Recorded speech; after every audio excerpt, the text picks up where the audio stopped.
Watermark Golf Media. Now, before we do this, let's go over the ground rules. Rule number 1, no touching of the hair or face. Of course. And that's it! Now let's do this!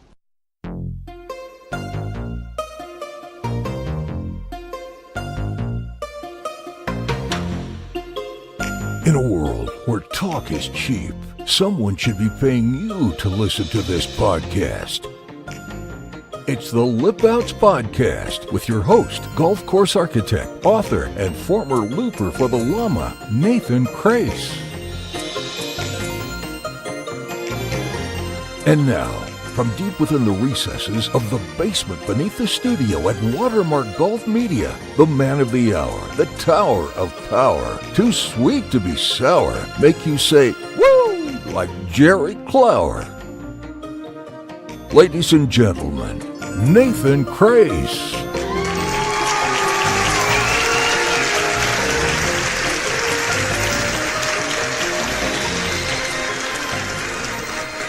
This is the Lip Outs Podcast, and we're honored today to have a friend of mine. You know him from the Golf Channel. You've read his works in Golf Digest for many, many years, and you no doubt saw him during the U.S. Open in 2017 at Erin Hills, course that he helped design with Dr. Mike Herdston and Dana Fry. Ladies and gentlemen, please welcome to the podcast, Ron Whitten. Hey, Ron.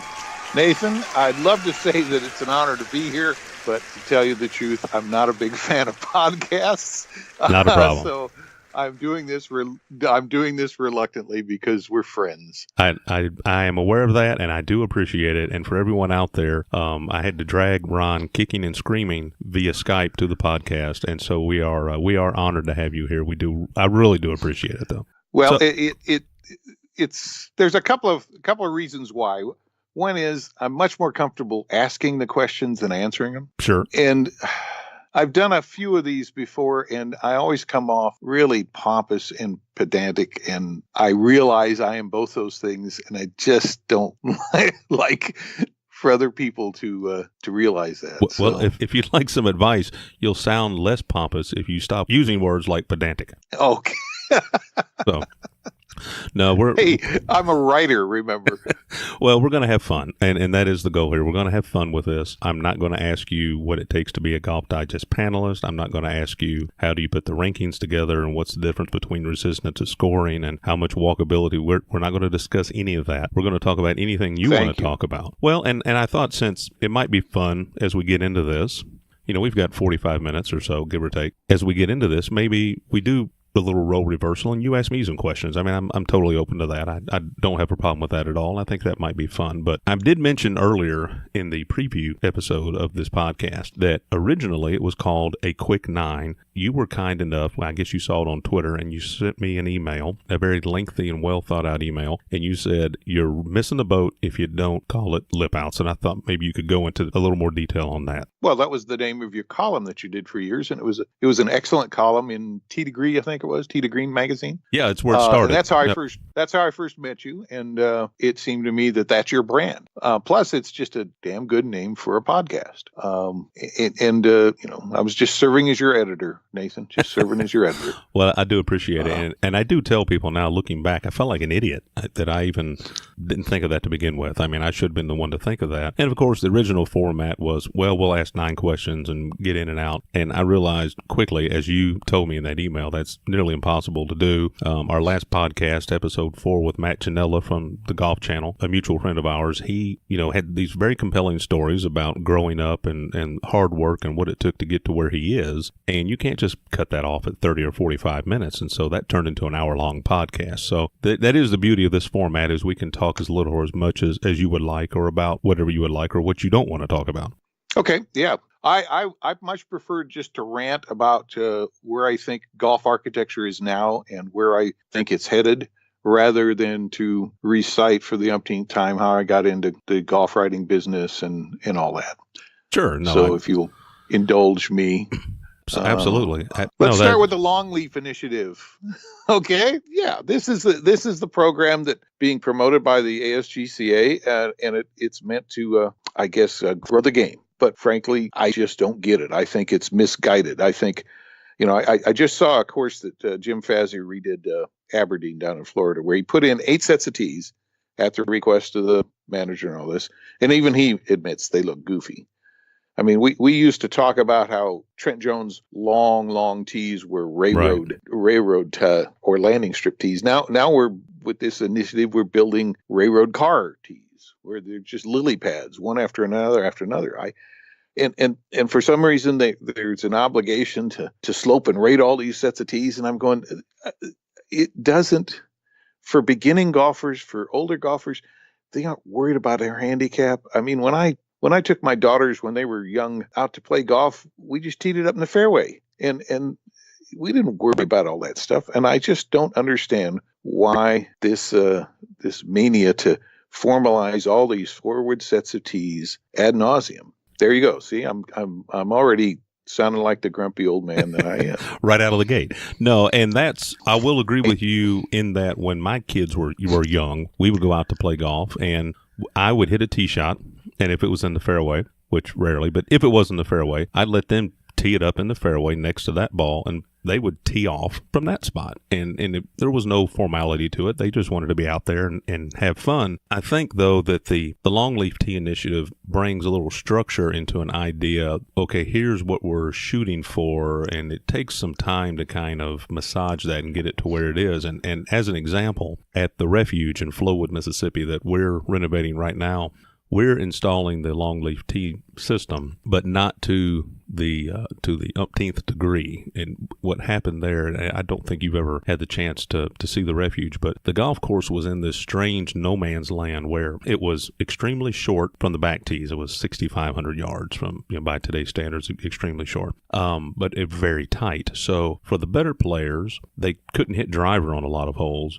It was too short and too tight. For the higher handicap players, it was too tight and too many lost balls. And so what we've tried to do there, combination of opening it up and not just adding forward tees, we're also adding back tees. So now when the golf course opens, it'll range from 4,500 yards to 7,045 yards. And you'll be able to hit a driver, if you would like, on every par 4 and every par 5, where in the past, the long hitters, I would go out and play golf and hit driver 3 or 4 times in a round. And that's just, you feel handcuffed when you're forced to do that. And that sounds perfectly logical. My objection, I guess, to the whole idea of the Longleaf Tee Initiative is it's just another left brain idea. And, for the last 20 years, I've looked at architecture as a tug of war between left brain dominant and right brain dominant golfers and golf architects.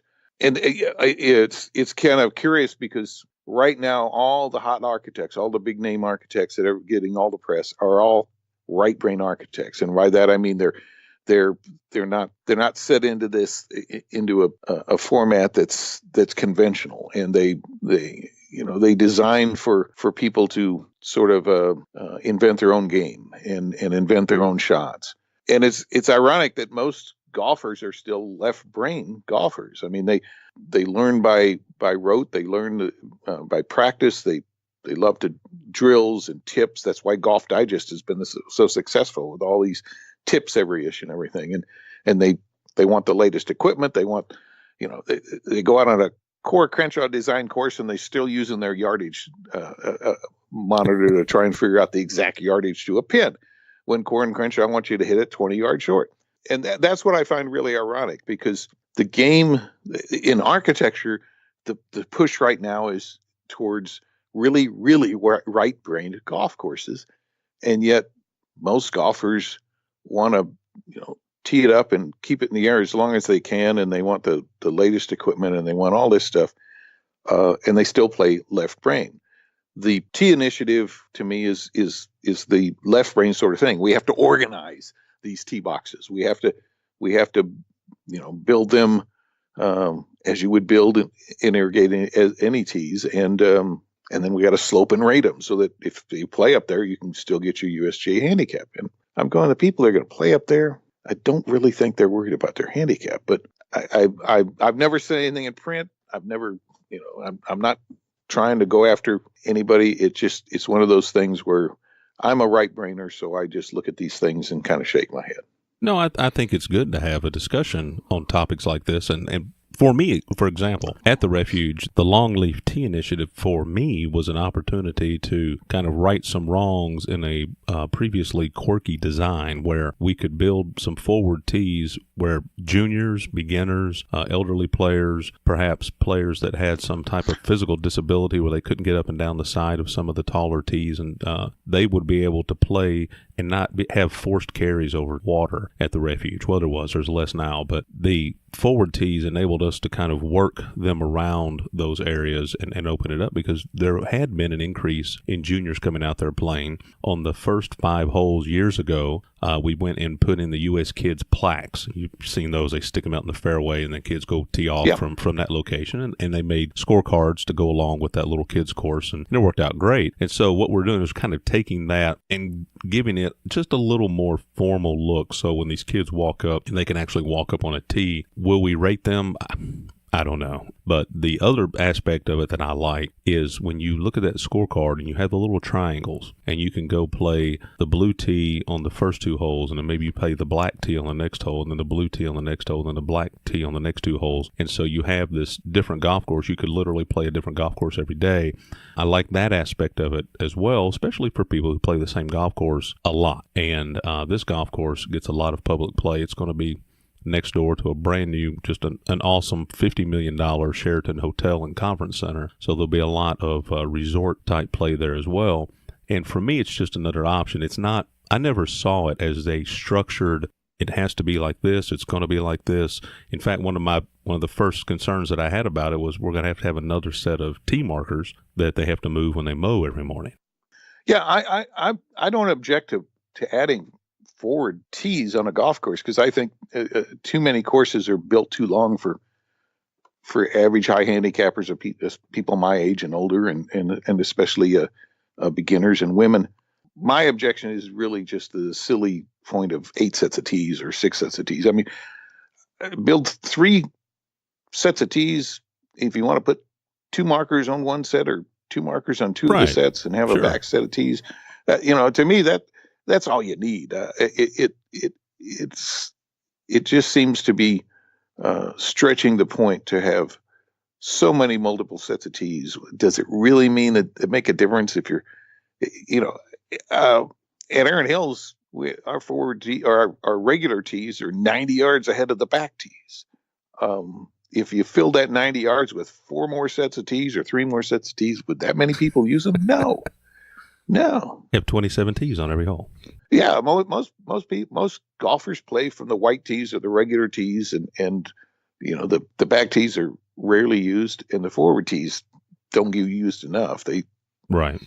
I'm certainly after I turned 65, I graciously moved up a set of tees and said, "I'm a senior. I'm playing from here," and I've had a lot more fun ever since. I wouldn't move up three sets of tees. Right. There's still there's still that pride in me that as Alice Dye says, nobody ever wants to play from the forward set of tees.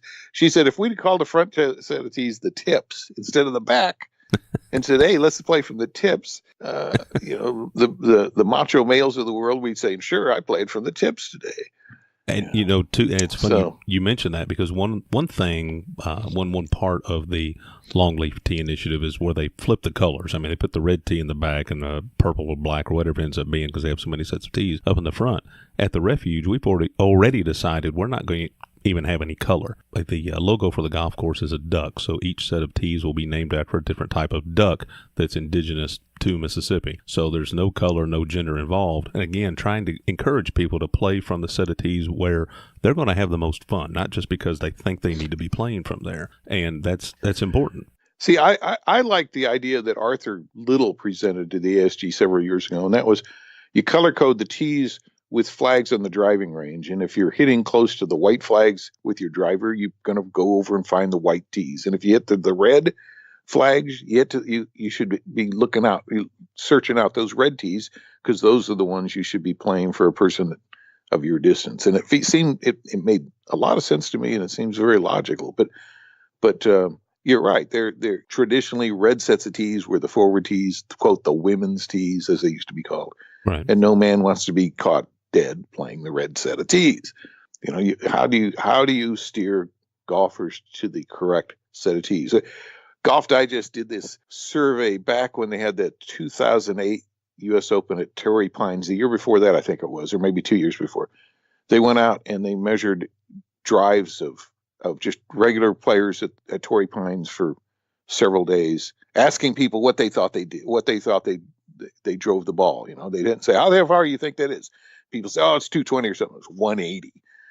It was everybody overestimated by, I don't know, 25% how far they hit the ball. That doesn't surprise me. That to me, that's always been the battle is trying to design a course that accommodates the average golfers where they don't feel overwhelmed. And yet, too many of these, I can't tell you how many people I've seen, going back to the back blacks at Erin Hills, wanting to play it from there. And that's just crazy. They can't even reach the fairways.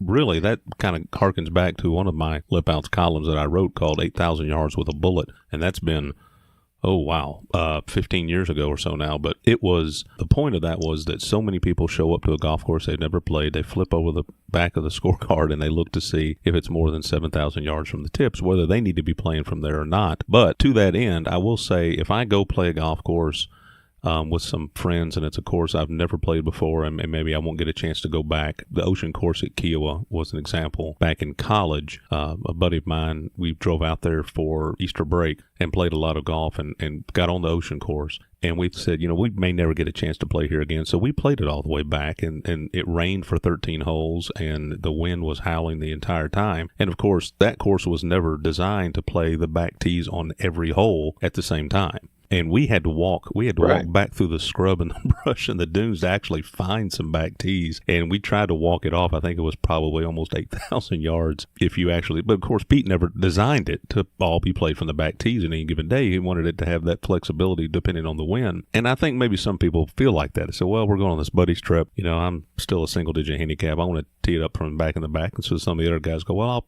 play it from back there with you too. And then, like you said, they get on a golf course like Erin Hills, for example, and they can't even reach the fairway. Here's my prediction for where golf architecture is headed. And I think it's going to happen within the next 20 years or so. And I say that part because I see the right brain architecture sort of taking hold and sweeping, influencing a lot of opinions.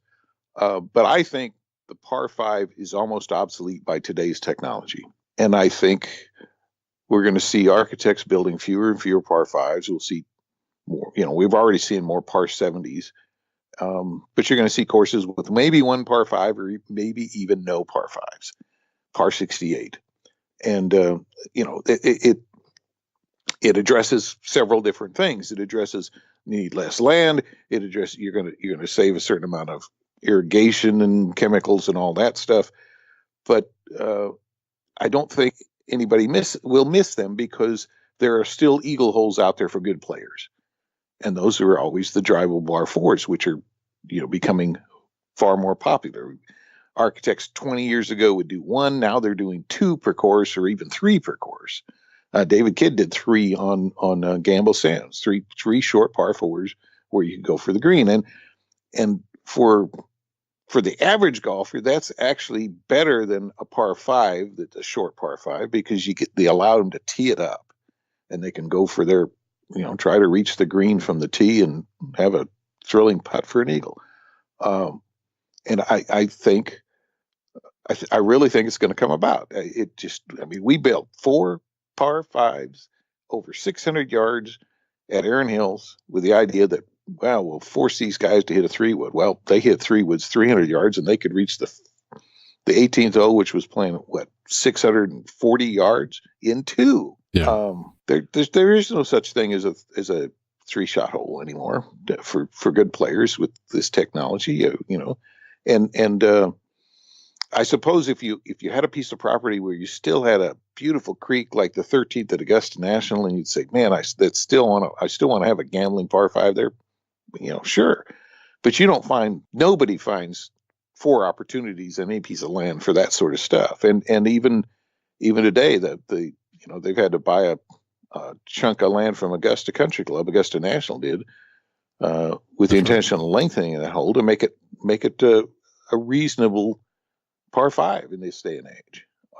I think in the next 20 years, courses are going to get shorter, or they're going to be, par is going to be smaller, and land is more valuable and water is more valuable. So you'll see that the par fives being sacrificed because people say we don't really need par fives. Well, when I think back to Copper Mill Golf Club that we did back in early 2000s, whenever that was, 2002 or 3 or 4, somewhere just north of Baton Rouge. The original idea was we were going to have this par 6 on the. I remember that the 12th right. hole, the 12th hole, 800-yard par 6, 880 because 880 yards is a half a mile, and the half a mile. The thought was there would be a sign on the back tee that said, "From this point, you're 1/2 mile from the green."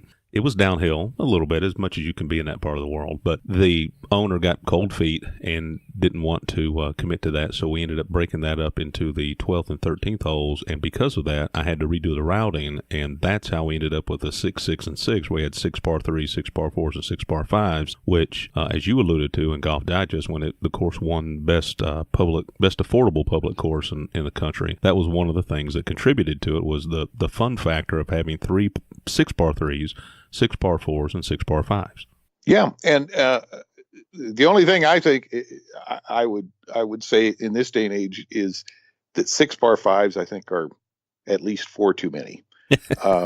That's how much the game has changed, just that quickly. And when I see these, and again, I'm not plugging the Lip Outs column, but I wrote another column called "What's Par Got to Do with It?" because I was looking at these golf courses where for the U.S. Open, and the par 4s were all over 500 yards. And I remembered back when I was a kid, there used to be a chart in the USGA rule book, and it said a par 3 is any hole 0 to 250, and a par 4 is 251 to 470.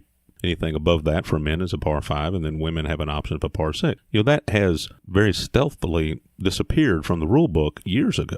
That's no longer in there because it doesn't matter. And the point of my column was, who cares? At the end of the day, when it's all said and done, you walk off the 18th hole, the person who hit the ball the fewest number of times wins. So really, par, it's only relevant or relative to a tournament that you're playing in, so you can kind of keep up with where everybody else is in the course of their round.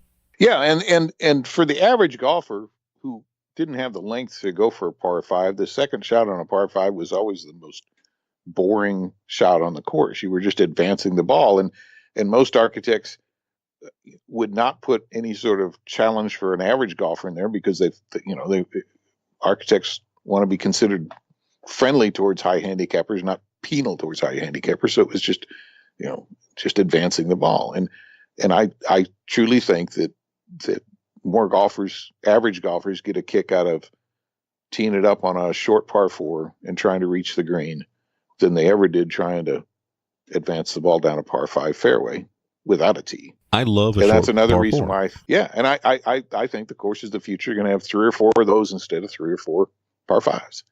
And that's going to add up to a much shorter course on the card. But as you well know, you can design them so that skilled players, really good players, can still be challenged by those holes. Where if they don't make 2, they end up taking 6, and that's another thing. I think the course of the future, we're going to see smaller greens and bigger surrounds. We're already seeing some of that. I just wrote about Gail Hans's Stream Song Black, where they did that. Big greens, bigger surrounds around them, and all kinds of wild humps and hollows around the greens, and they turfed it all in the same turf, mini verde, and damned if they don't end up just mowing everything the same height. So all of a sudden the greens got 3 times as big as they were. It was fun to play, but I'm sitting there going, boy, as a resort, I'm not sure I want to be following golfers who are 3 or 4 putting from 100 feet away, hole after hole after hole. Which brings to mind another of my grumbly grouches, and that's these new rules that the USGA just introduced. And the one that gets me is the flag stick rule, where you can putt with the flag stick in. I remember in 65 or 66 when they introduced that rule of you have to take the flag stick out if you're on the green. I think for a year they had it where you you could putt on the green with the flagstick in unless your putt was inside the length of the flagstick. But I may be wrong on that. But anyway, that when you read back on that, that was meant to speed up play. Right. And now what we're going to face is we're going to stand in the fairway and we're going to watch a foursome ahead of us. And one guy wants to pin in, and the next guy wants to take it out. And the next guy's got a 3-footer, but he wants to put the pen back in. And we're going to stand there, tick, tick, tick, tick, tick. And hole after hole after hole, this nonsense is going to go on. Oh, I think on the first tee, you got to declare, the group's has to agree, pin in or pin out from the get go. Otherwise, you are going to have that situation. Never going to happen. Never going to happen, Nathan. Oh, come on. Well, Nick Faldo made the comment that, can you imagine somebody with a downhill 3-footer on 18 at the Masters this year? Is he going to leave the pin in or take it out? Would you leave the pin in in case it gives you an opportunity to keep it from rolling 10 feet by the hole? And that rule in the idiotic rule of 2 shots free drop out of a bunker. I shouldn't say free drop. It's a drop outside the bunker if you take a 2-stroke penalty. Seem to me tacit admissions of where architecture is today, or at least course maintenance, in that the USGA and the RNA feel like green speeds are so fast you need a backstop, and bunkers are so deep that people need relief from them. And that's been my observation in the past 10 years or so, that everybody's building bunkers deeper and deeper and deeper. I mean, you go back to Augusta again I think it was 63, but it might have been 65. Nicholas, one of those years when he won, in the last round was in the back bunker on 16 above where the high plateau is on the right. And he putted out of that bunker. It was so shallow he could putt out of it. And he putted out of it because the pin was on that little shelf and he didn't want to roll all the way down the front of the green. Well, now that thing's, 5 deep. And as well as I do, you go around and bunkers have gotten deeper and deeper and deeper. At the same time, we're trying to grow the game and get people interested in embracing it and everything. So I think in the future, we're going to see fewer bunkers and they're going to be shallower. Well, that's another of my predictions. When you finally make it to Mississippi, I know we've talked about it for 5 years. When you finally make it and we play golf, I will show you my concept of a bunker with the sodded face and the semi-flat bottoms. And part of that is for that. It's for the playability. It's for maintenance. You still get the look, but you walk around Augusta National and you look at some of those bunkers, and I don't even know how the sand stays up on the face on some of those. They seem almost vertical. And I see that on a lot of golf courses, and I know there are better bunker systems now, like Better Billy Bunker, and it helps to hold that sand up like that. But for me, I've never been crazy about the big high flashed, and I think maybe that's just the old having been in the golf management part of it for so long. I just look at those high flash bunker faces, and I think, first big rain, the whole crew's got to go out there and start slinging sand back up and pushing sand back up. And that's why I like the sodded faces and the semi-flat bottoms, that you can still see up into them. You can still see the sand and you get that visual part of it, but you don't have this big maintenance nightmare of a wall of sand in front of you. I'm being hypocritical here because we built some of the nastiest bunkers of all time at Erin Hills. But in our defense, our original concept of that was to try and prove that Mother Nature was the best architect and make everything look like Mother Nature had done it. And Mother Nature does weird water erosions. They don't have the proportions that fit a sand rake, and we didn't have that many of them. And then the first owner, Bob Lang, decided he was going to add 100 of them, and he did every one patterned after ad nauseum the one he did before. And I do think the site determines that too. Sure, but we and I include myself in that, we all who are involved either part-time or full-time in building golf courses spend far too much money on bunkers. And we make bunkers, that require constant maintenance. And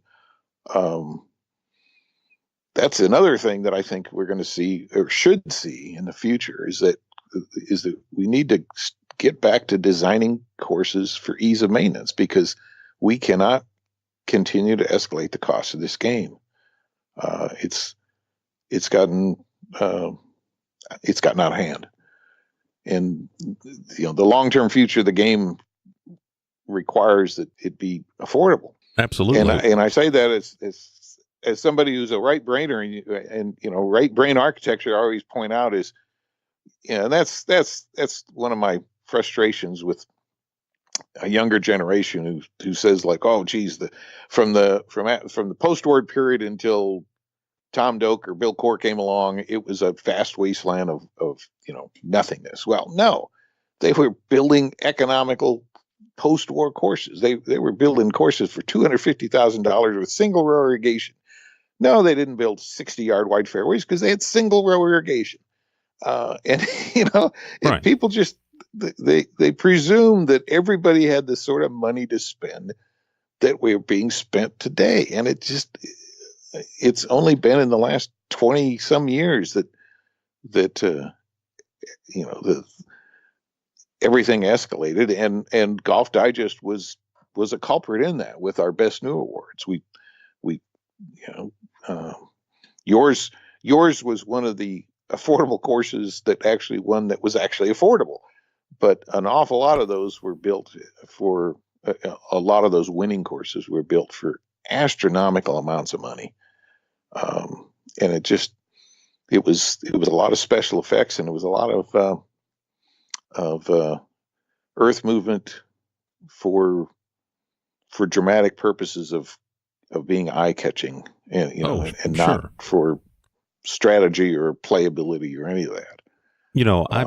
I started my career here in Mississippi. Of course, I grew up in Indiana, went to school at Mississippi State, and landed here. It's where my wife is from. So started my career here, and in the 90s, and the timing was pretty good because casinos were coming in, and casinos were building golf courses, but the casinos all wanted to go and get the big name architects, the Nicklases and the Fazios, and that's fine, but it helped to spur some renovation work and some other new courses for private groups elsewhere in the state. And so we did a lot of that. And it was funny to me because, we were building 18 brand new holes in the mid-late 90s for $1.5 million.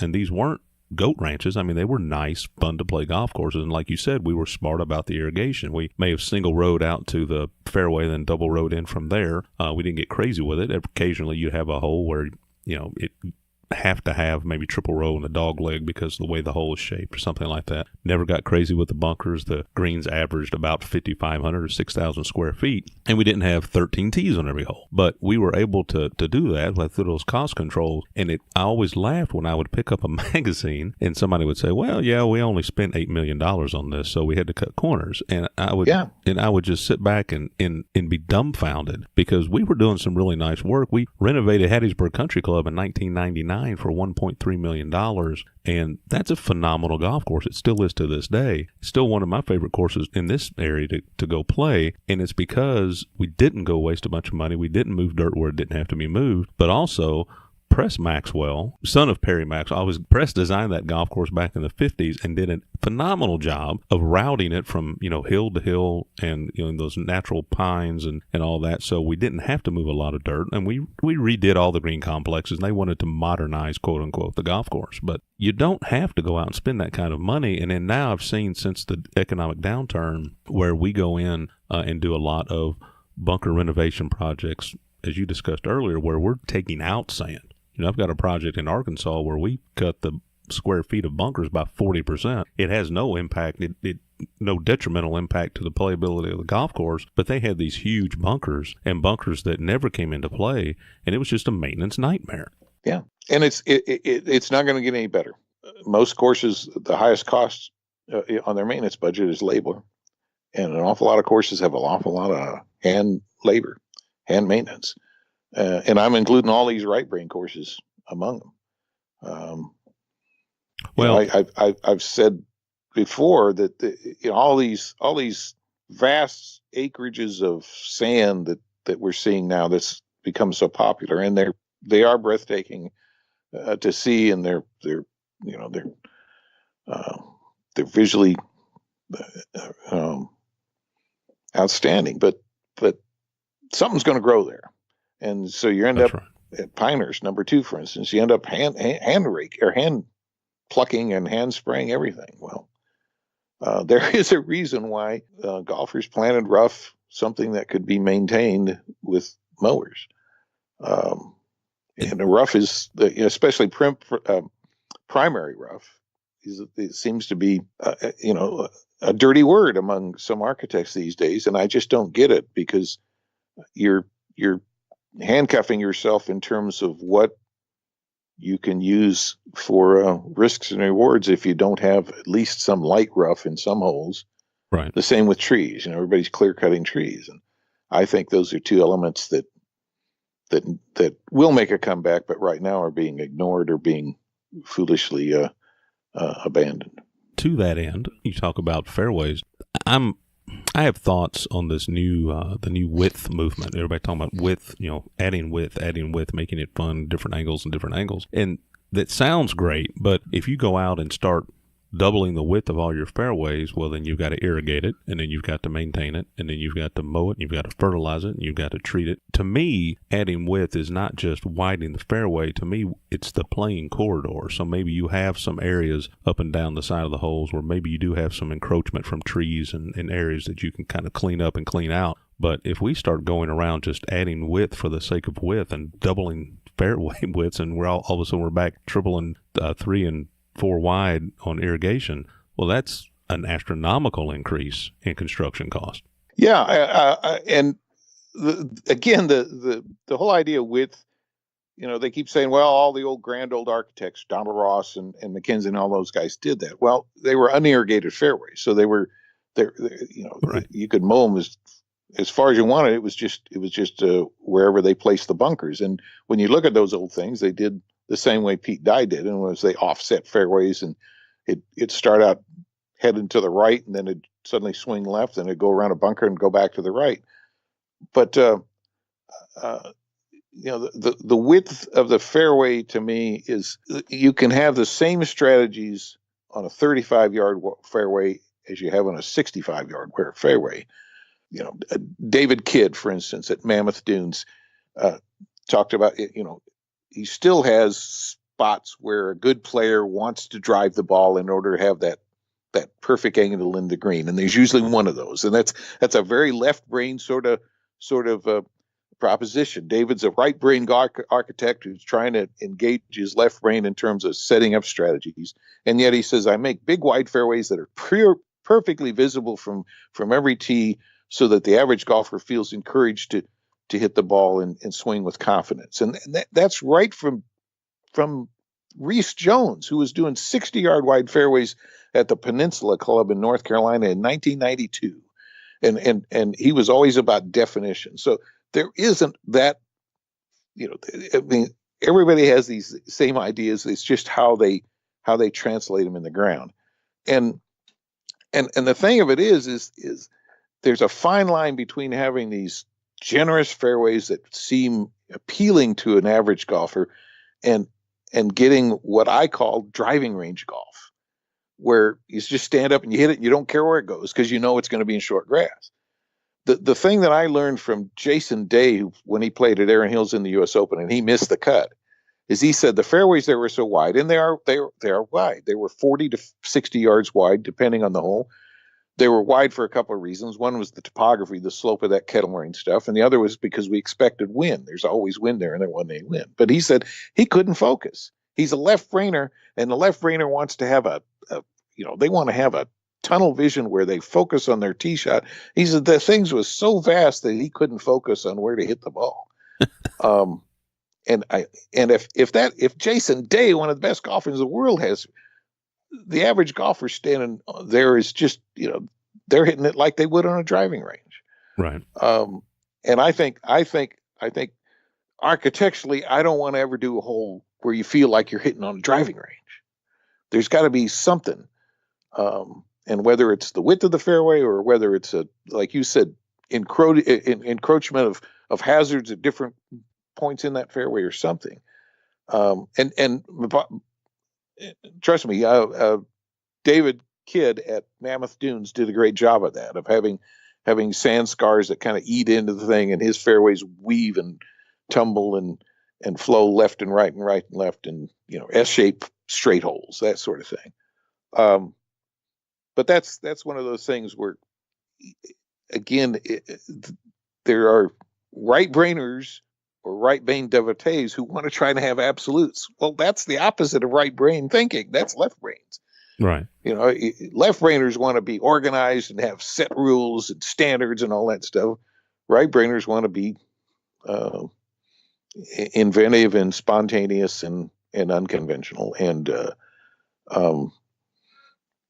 we had 100-yard wide fairways, but we had one that was 25 yards wide at Erin Hills. My philosophy always was when I was younger and first got in the business, and I always said I don't want somebody to walk up on a golf course that I designed and immediately say, oh, this must be a Nathan Crace golf course because A, B, and C. The bunkers look a certain way, or this looks a certain. So, the site dictates a lot of that. And, when you have a site like Erin Hills, I mean, if you went out there and built a traditional style golf course that just had straight cut fairways and green, something you'd see from the 40s, or it wouldn't fit on that site. But so many times you see people trying to force these things onto a site, and I think maybe the best part of what we've had in the last 10, 15 years is that people seem to be working more with the site. They're not moving a million yards of dirt like they used to do. And I know the term minimalism gets thrown around a lot, even though sometimes they're still moving 300,000 yards of dirt and calling it minimalism. But the golf course architects who are fitting these courses into the land and the rolls and the heaves, and then when you stand up on the tee, not only do you get that aesthetic when you're looking at the hole, but now you're starting to think, okay, what's the best way to play this hole? What's the most fun option? And it might not be the same option from day to day. Yeah. And it may not be the same option from morning to afternoon. There are so many factors. I've had the luxury of spending time with so many architects over the last, 35 years, and visiting a lot of projects and seeing a lot of things going on. And I always joke, nobody sets out to build a bad golf course. I've never thought my job was to find fault with what they're doing, but rather to find, try to understand why they did what they did. And you mentioned it. Everything is site driven, and it's driven by what sort of clientele you've got, and what sort of budget you've got, and what sort of owner you've got. I mean, there are some owners that would have gone ahead and done that 880 yard or 80 yard hole. I still think we should have, but yeah, it would have. I'm not sure it would have won best new, but maybe not. Okay, so yeah, maybe it's a good thing. But you know what I mean, and that's it's I've said in the past, and I apologize because I was trying not to repeat myself in this podcast from anything I've said in past podcasts. But if there's one thing that frustrates me today, is that architecture has become polarized. Is that there are camps out there that promote a certain vision or a certain ideal. This is it, and everything else is crap, which is nonsense. I mean, to me, the beauty of golf is that we get to play all sorts of varieties of courses by all sorts of architects who have all sorts of different thoughts, and they're all, to me, fascinating. There are some that I personally wouldn't have done if I was doing the course, but that doesn't mean I don't appreciate them. And I've said it before, I'll say it again. You don't have to hate Tom Fazio to like Tom Doak, or vice versa. And yet, we've somehow, because of social media or whatever, or just maybe it's the sign of the times. No doubt, it's become an us versus them mentality when it comes to golf design, and it's everything old is great and everything that's new is bad, and there's no appreciation for the 1950s. If it hadn't been for those guys, you and I wouldn't be in this business today, because had they not generated enough enthusiasm for golf that there was a market to have people full time building golf courses just to satisfy that market, none of us would be involved in design today. Well, and not just in golf course architecture, but it's short-sighted to look at a different generation and say, well, they shouldn't have done this and they should have done it this way, when you weren't there then. You didn't know what they were dealing with. You didn't know what they were working with. That was just the way things were, and everybody was building a golf course this way or they were building it that way. But you're right. Today, and I had this conversation with Matt, and I've talked about it with other people, there's this divide among golf course architecture fans, and you see it a lot on social media. There's a distinct split between these two cliques, and you saw it during the match. I mean, people were just going to town on social media about the golf course and how fake it was, and oh, look at all the waterfalls, and oh, look at all the fake creeks. Well, yeah, it was built in the middle of the desert. I mean, it was built in the middle of, at the time, nowhere out in the desert. And so to say that you can't go out and manufacture a golf course, as I've said before, one of my favorite Pete Dye quotes is that if it was that easy just to go out and find a golf course and not have to, why would you need a golf course architect? Right. And the irony of that is that Tom Doak, who's the premier minimalist, when he did the course at Texas Tech in Lubbock, Texas, and if you've ever been to Lubbock, it is so flat. The saying is, if you stare hard enough to the west, you'll see the back of your head. He dug down and piled up just like Fazio did at Shadow Creek. And in fact, when I played the course and I wrote a little review about it, I said, boy, this sure reminded me of Shadow Creek, and all these yahoos on a website I shall not mention told me what a moron I was until Doak came up and said, well, actually, that was our idea. We just didn't have the budget that Tom had, but we did the same sort of thing. I mention that in part because that's the course that Coppermilk beat that year to win Best New Affordable, if you recall. Oh, wow. No, I finished second. The Rawls course at Texas Tech. Fun course to play. And it's a surprisingly different course. That's where I give Tom so much credit, because he has always been willing to push the envelope more than just about anybody else. He tries different things, the loop, the 18 hole. I mean, that's not a novel thing, but nobody else was willing to do it for a long time. The reversible 18 hole course in Michigan. Right. And now there's a trend to that, and more power to it. Well, I do want to get around to one more thing, because it does involve what we're talking about. But, I asked people to send in questions via Twitter, and I'm not going to get in again to the ones about how did you get into it, what do you have to do to be a panelist, that type of thing. But I do have a question here for you. But before we get to that question, I want to tell everybody about our sponsor, HavePaintGunWillTravel.com. If you haven't been to the website, if you haven't seen the gear that's available there, you need to go check it out. They have these great hats, these real nice heavy metallic ball markers with the Have Paint Gun Will Travel silhouette on it. It's unique. It's unmistakable. You can't get it anywhere else. And now, starting this year, they've also added a line of T-shirts, hoodies, coffee mugs, those really nice stainless steel travel mugs, all with the logo on it. You got to go check it out. You can only get it online, and you can only get it at HavePaintGunWillTravel.com. Okay, now, I got this question. I want to give this to you because it's from Brandon Horvath, and I don't know if you know Brandon, but he's the turf pathologist at the University of Tennessee. And he had a question about, I'll just read it to you. How do you think the understanding by golf course architects of strokes gained and shots to hole out will affect design in the coming years? I haven't got the foggiest clue what he's talking about. That must be one of those shot link things that they do for the pro tour that announcers rely on just to fill airspace, isn't it? That's one of those left brain. Was it shots gained to hold out? Shots gained, yeah. And you're right, because I hate to admit it, I have no idea what it means either, but I see it all the time on TV. So I will say, for this golf course architect, it will have no impact whatsoever on my designs going forward. But no, Brandon's a great guy. I will say to Brad that it's most architects aren't designing for tour pros, because most projects they have tour pros are never going to see. Right. And I was surprised when I followed Jack Nicklaus and Tom Doak when they were doing Sabonic Golf Club, right next to National Golf Links on Long Island. Yep. And this was at the same time we were building Erin Hills. And Tom admitted he'd never done a, quote, championship course where they really thought about hosting a national championship. He'd never, ever conceive that. I mean, even Pacific Dunes has hosted a mid-amateur, I think, but it's 6,600 yards from the back tees. He was never ever concerned about that, and he said that's what Jack opened his eyes to, was how a championship player considers strategies from a back tee.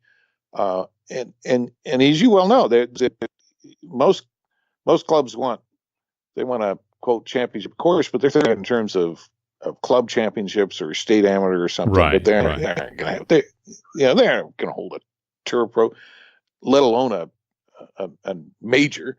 And that's why part of what happened at Erin Hills was such a bolt of lightning, is that we were lucky enough to be in the right place at the right time with the right project. And we did, we had Mike Davis out there before we even started building, and he gave us a lot of suggestions on if this were to host a U.S. Open, what he'd want to see. But I don't think I know that Tom Fazio has had people out measuring drives at Augusta National for 20 years, and they've relocated bunkers accordingly and all that. But I don't know that many tour pros.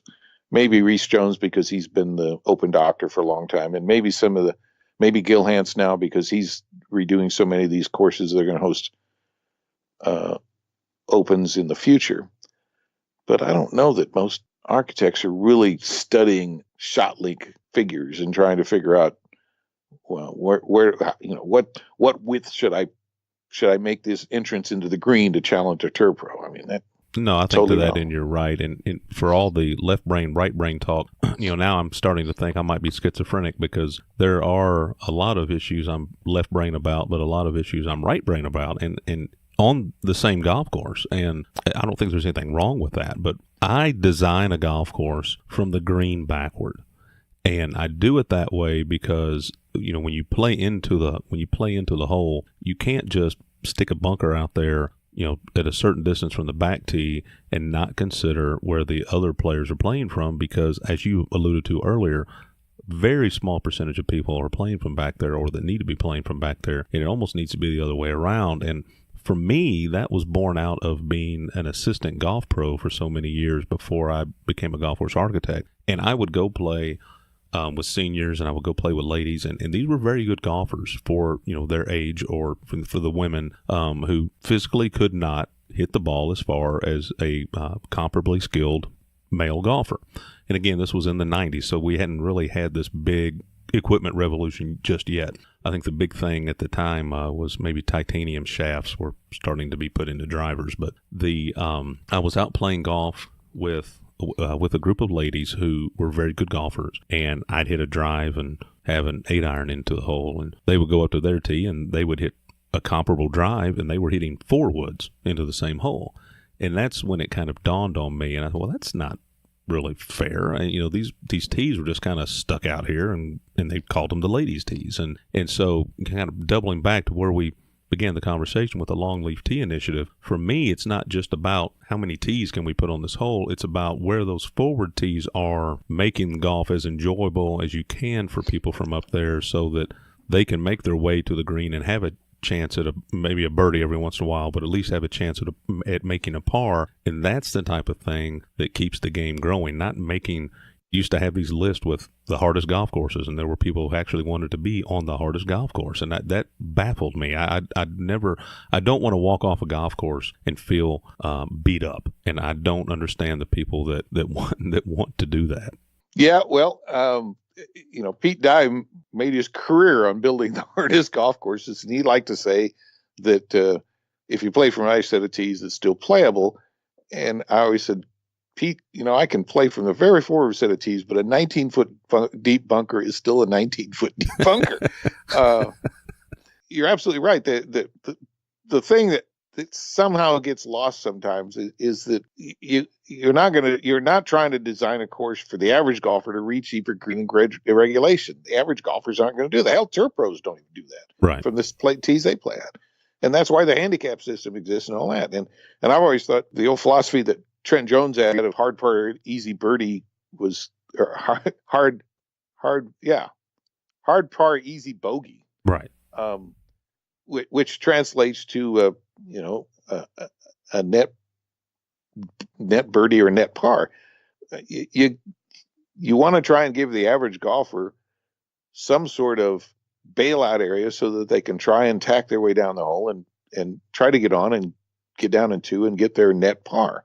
And that's, to me, again, and that's, there are some architects they were really low handicap golfers themselves who felt playability was first and foremost, or balance that with maintenance. And Jeff Cornish comes to mind, and Bill Amick comes to mind, and a lot of these guys, and there's nothing at all wrong with that. And today sort of condemn those courses as being boring, which always I find curious, because to me, if a course is boring to a golfer, it's a personal sort of feeling, and I've almost feel like some golfers today, especially some of the younger golf course critics, expect to have all these special effects, and if they don't have all these dramatic vistas and all these excitement and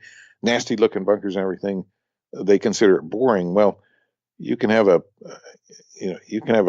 pretty, quote, conventional course that's still very intriguing and very thoughtful and captures your attention. So sure. I'm sorry, I'm sounding like that grumpy old man. No. I agree with you, and it's also site specific. It's so driven by the site. I laugh because you were talking about the people disagreeing. I tell clients all the time, I want to have people within the same club have some people complain about a bunker and other people not complain about it, because that gets them thinking. If everybody agreed, and this is not my quote, but if everybody agreed that every bunker on a golf course was exactly perfect and where it was and the size that it was, then you've done something wrong, because you want to force them to think and force them to navigate that hazard, and otherwise there's no sense in even having it there. Right. And you want to get golfers out of their comfort levels several holes during a round. You just don't want to do it every hole, or at least, Tom Doak wrote one time something that I always thought was very enlightening to me, was that he puts out random bunkers because he said that he may not, with random bunkering, he may not challenge the best golfers in the world hole by hole by hole, but he knows for damn sure that if he puts out, scientifically placed bunkers that are certain distance off the tee hole after hole, he's going to challenge only one group of golfers all the way around. Right. And his feeling is that the average golfer deserves a little challenge every once in a while. And I feel the same way. I feel like there is absolutely nothing wrong with forcing a high handicapper once or twice during a round to have to hit a ball up in the air over a hazard.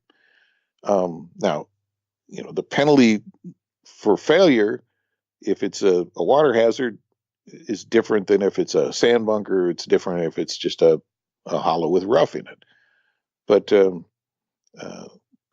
I've never agreed with the philosophy that all 18 greens should be wide open, where you can putt the ball all the way around the course. To me, that's my definition of a boring golf course. Right. I don't like that either. No, I agree. And I have no doubt, just looking back at the 25 or so years that I've been doing this, that my background, having worked as a golf professional and then in the management side and operating golf courses and working with superintendents and that type of thing, has had a big influence on my philosophy in golf course design, not just from the perspective of how it plays and the aesthetic, but you have to consider the maintenance. You have to consider what it costs, because if you don't do that, then long term that golf course is going to start to suffer down the road, and you can't just operate with a blind eye toward that.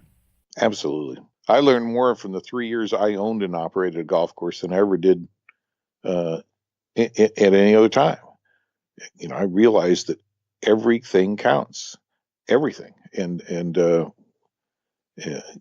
when you're spending real money that's coming out of your own pocket, it's right. You don't, you don't just shrug at a design factor or a hard to maintain bunker or a bad patch of grass. Right. It's got to be addressed. Everything. It's all important. It's all important. Yeah.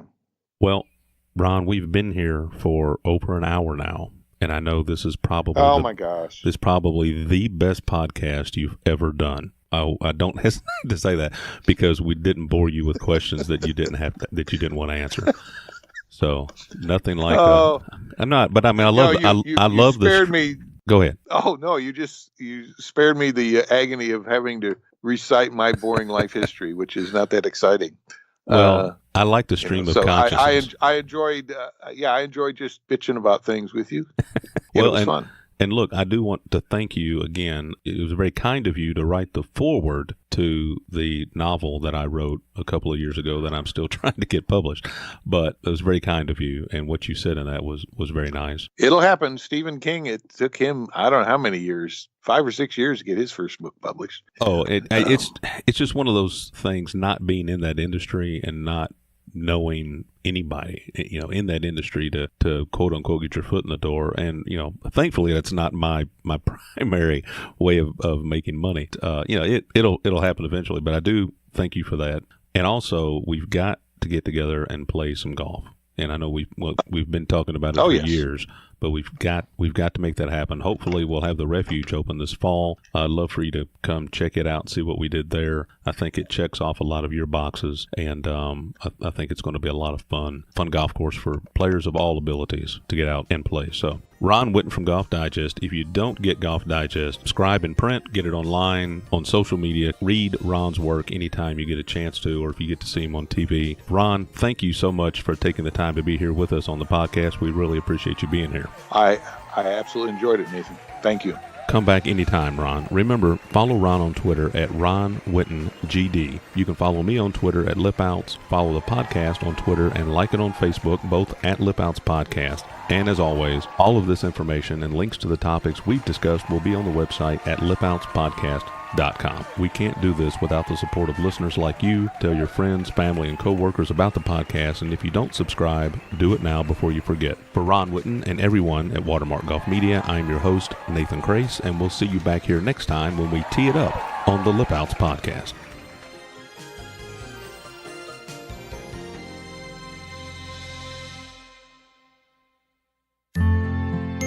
Thanks for listening. This has been a production of Watermark Golf Media. All rights reserved.